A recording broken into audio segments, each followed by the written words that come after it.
Shalom, shalom. This video is about the Gospel of John chapter 18 verse 12 to 27 again, but this time we're focusing on the former high priest Annas, also known as Annanus, and his prayers of inquiry and insult to Yeshua.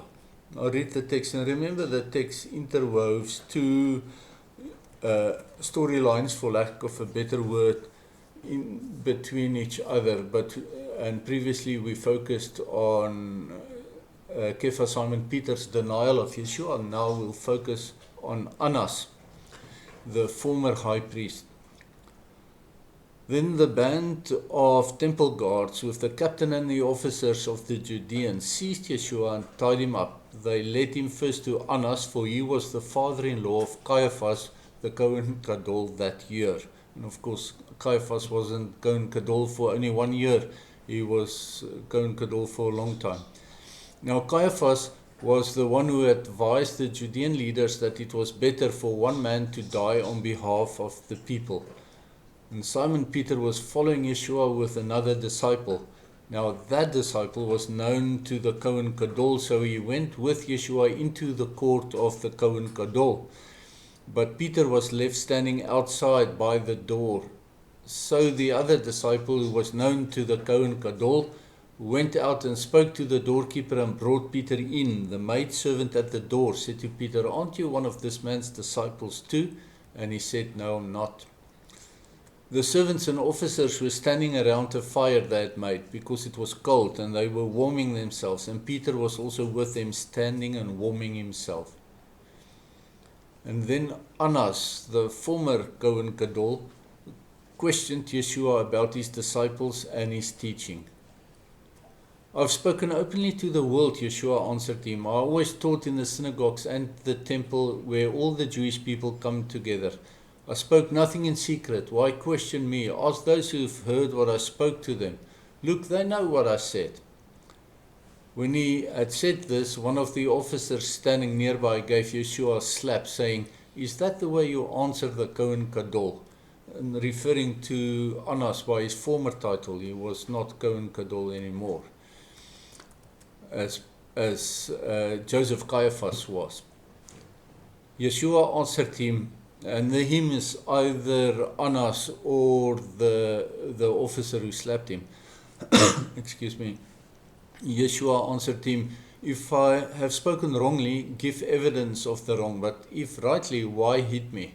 Then Annas sent him, still tied up, to Caiaphas, the Kohen Gadol.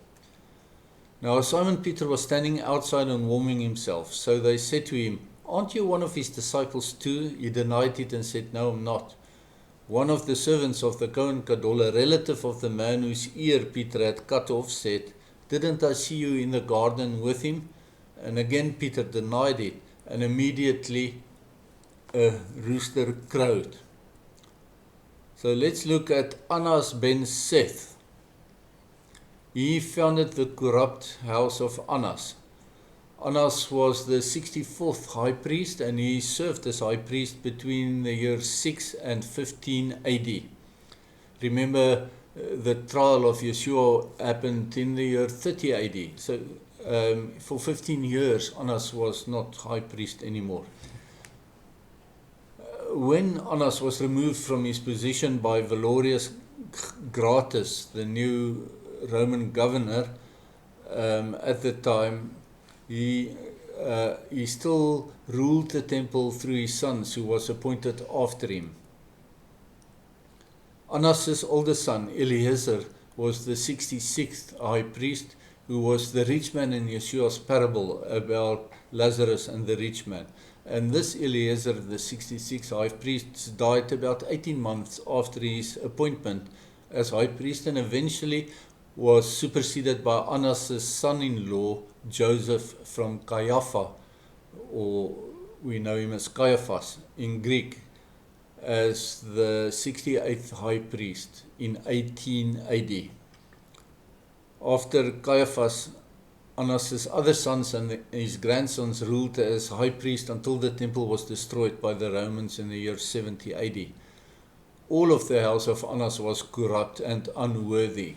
Annus was the Sadducee who concocted the doctrine that there is no life after death. Before Annas, the Sadducees were truly righteous ones. Yeshua's genealogy through his mother Miriam, who was the granddaughter of the 58th high priest Joshua III, who was also known as Joshua ben Fabet, and in Greek he was known as Jesus, he was the high priest between about 34 BC and up to 23 BC. And he was also a Sadducee. Sadducee is a name transliterated from Hatzadikim, which means the righteous ones. And it was a movement started by Simon Hatzadik, or known as Simon the Just, the 38th high priest and the first Sadducee. And the role of the high priest stayed with the Sadducees. Yeshua stood as the ultimate righteous one, the ultimate and height of the Sadducee movement, because he is righteous. And of course, Annas became the stain on the movement of the Sadducees, and that's why, it's commonly taught that the Sadducees were wayward and did not regard life after death. That is Annas's work. That's not typical, that's not the character of the Sadducee movement. This Annas dared to question Yeshua regarding his disciples and regarding his teaching. And that's the prayer that we're talking about, questioning Yeshua. And Yeshua had nothing to hide, as his ministry was conducted in public. He was not there to upset the Roman oppressors, not during his so-called first coming.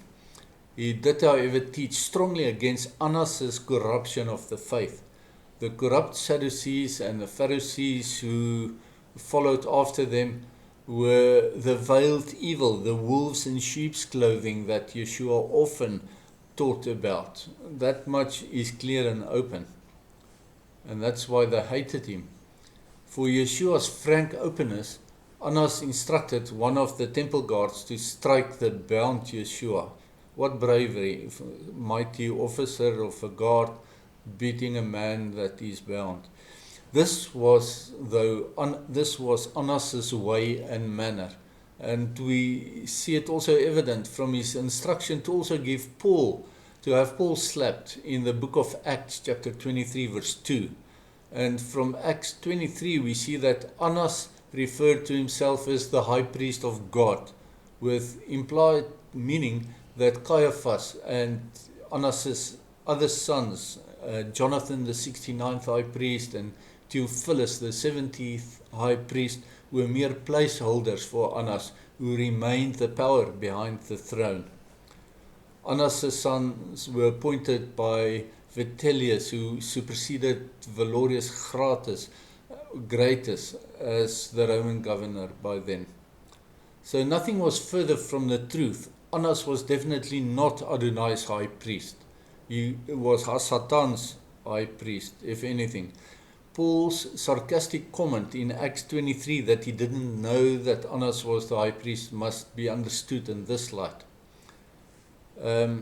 Maybe a sideways note, the book of Acts was probably written by Paul and addressed to the 70th high priest Theophilus, the son of Annas, as a written testimony and the historical recording of the Acts of the disciples, or apostles if you like, and the early years of the way, as the followers of Yeshua were known as followers of the way in those early years. Ad-derech Yeshua in Hebrew.